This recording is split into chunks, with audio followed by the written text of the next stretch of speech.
Bom dia, professor. Eu sou o aluno João Antônio Siqueira Cruz e vou apresentar o trabalho sobre tabu semântico. Primeiramente, o que é um tabu semântico e qual a sua utilidade?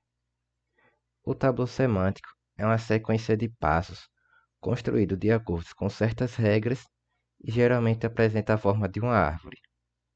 Além disso, o tabu semântico ele pode ser utilizado para verificar a validade de um argumento, para saber se ele é válido ou se ele não é válido, e também para analisar se uma certa proposição é uma tautologia.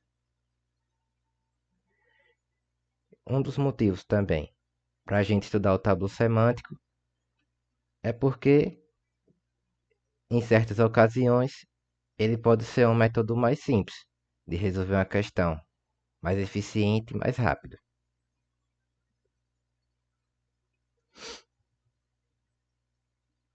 Para construir um tabu semântico, por exemplo, para verificar se uma proposição é uma tautologia,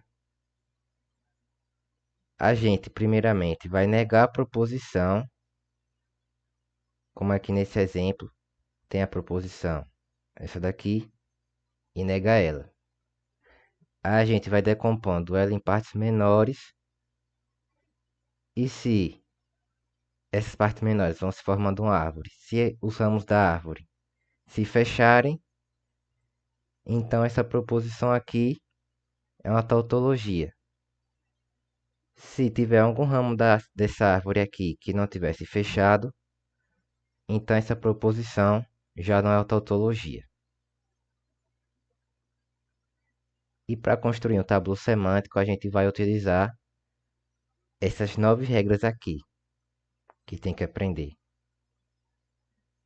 Aí, por exemplo, tem a primeira regra, que quando aparecer a proposição A e B, a gente coloca A em uma linha e B em outra linha. Quando aparecer a proposição A ou B, a gente vai criar uma bifurcação e colocar A e B na mesma linha. E aqui tem as demais regras a serem seguidas. E também tem uma observação. Quando a gente for aplicar essas regras para construir um tabu semântico, a gente tem que dar preferência a primeiro utilizar as regras que não possuem a bifurcação. Então, a regra 1, 5, 7 e 8 vão ter preferência em relação às demais. E aqui tem um exemplo.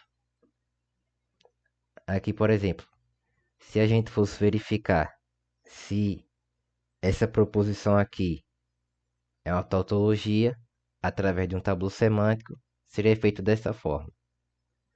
Primeiro, a gente ia negar essa fórmula e depois começar a decompor ela em partes menores, que nem está aqui no exemplo.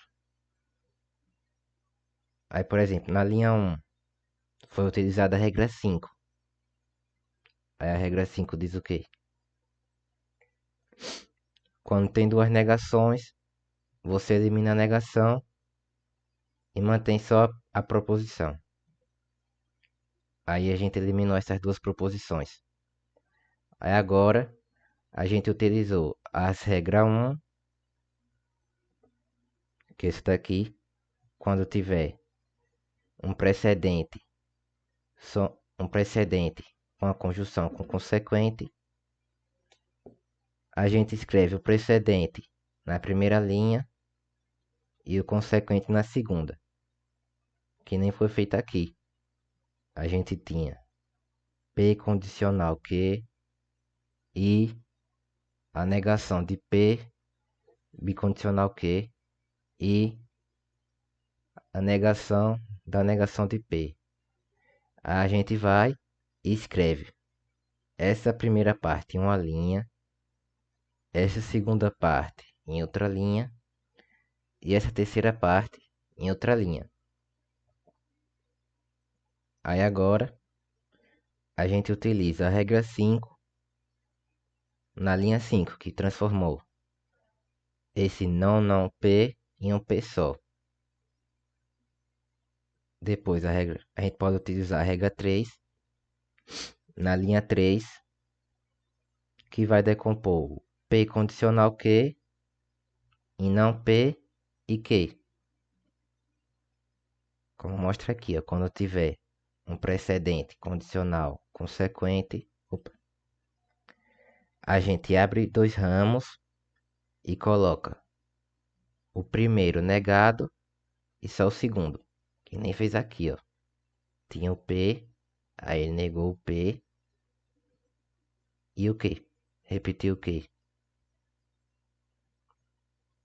Aí aqui, esse ramo aqui já se fecha, porque para um ramo se fechar, você tem que ter uma proposição e a negação dessa proposição, que nem tem aqui.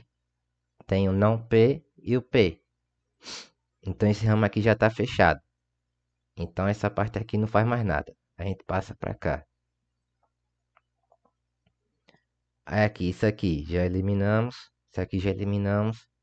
Tem a quarta linha. Que sobrou isso aqui. Aí isso aqui a gente vai utilizar a regra 9. Que vai transformar a negação da bicondicional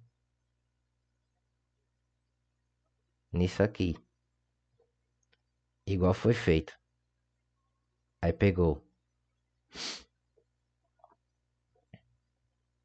o precedente e a negação do consequente, que nem tá aqui, e a negação do precedente e o consequente. Aí, nessas duas proposições, a gente ainda pode utilizar mais umas regras para decompor elas em partes menores, que o objetivo é ir decompondo todas essas proposições de maneira que chegue um momento que não dê para usar mais nenhuma dessas regras e analisar se tem como fechar os ramos ou não. Aí, como ainda tem como utilizar essas regras, a gente continua. Aí aqui tem como utilizar a regra 1, de quando tiver a conjunção de duas proposições. Aí aqui a gente repetiu o primeiro e o segundo. Primeiro, o precedente em uma linha e o consequente em outra linha. E a mesma coisa aqui, o precedente em uma linha e o consequente em outra linha. Pronto. Aí agora aqui já não tem mais como utilizar nenhuma regra. Aí agora a gente vai analisar se esses dois ramos aqui se fecham. E para se fechar, é só lembrar que para se fechar tem que ter uma proposição e a negação dessa proposição. Que nem temos aqui. A gente tem aqui o que e aqui a negação de que. Então esse ramo se fecha. E aqui a gente tem o P e a negação de P. Então aqui também se fecha. Então, como todos os ramos desse tabuleiro semântico se fecharam, então a gente pode concluir que essa fórmula aqui é uma tautologia. E aqui eu pedi para o ChatGPT fazer a tabela verdade dessa proposição para provar mais ainda que é uma tautologia. Ó. Tudo verdade. E agora vamos para um exemplo que não é uma tautologia.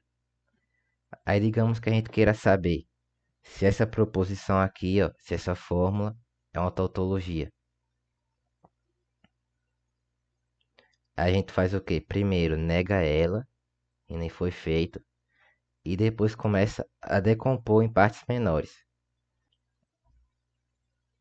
Então, a gente começa utilizando a regra 7, essa regra aqui, que é a negação de uma disjunção, que nem temos aqui, a negação de uma disjunção. A gente adiciona a negação do precedente em uma linha e a negação do consequente em outra linha. Igualmente foi feito aqui, ó.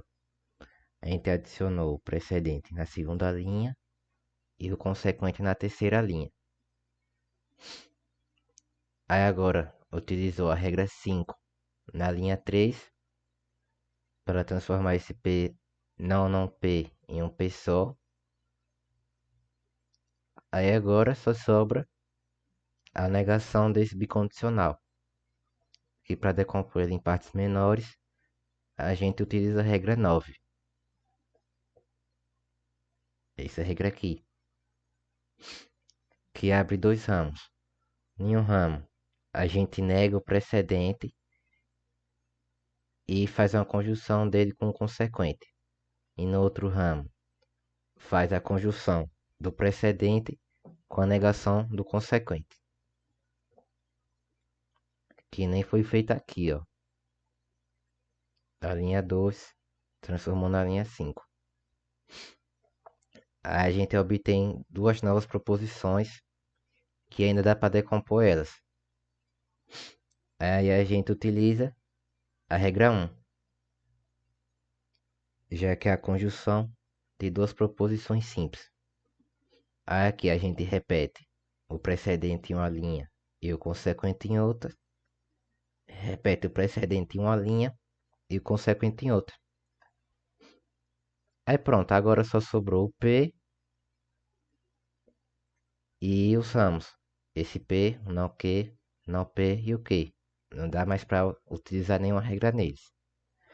Aí agora a gente tem que observar se esses ramos aqui se fecham ou se abrem. Aí esse ramo aqui não dá para fechar ele de nenhuma forma. Tem o P e o não Q, só que esse não Q aqui não tem nenhum Q para contradizer ele e o P também não.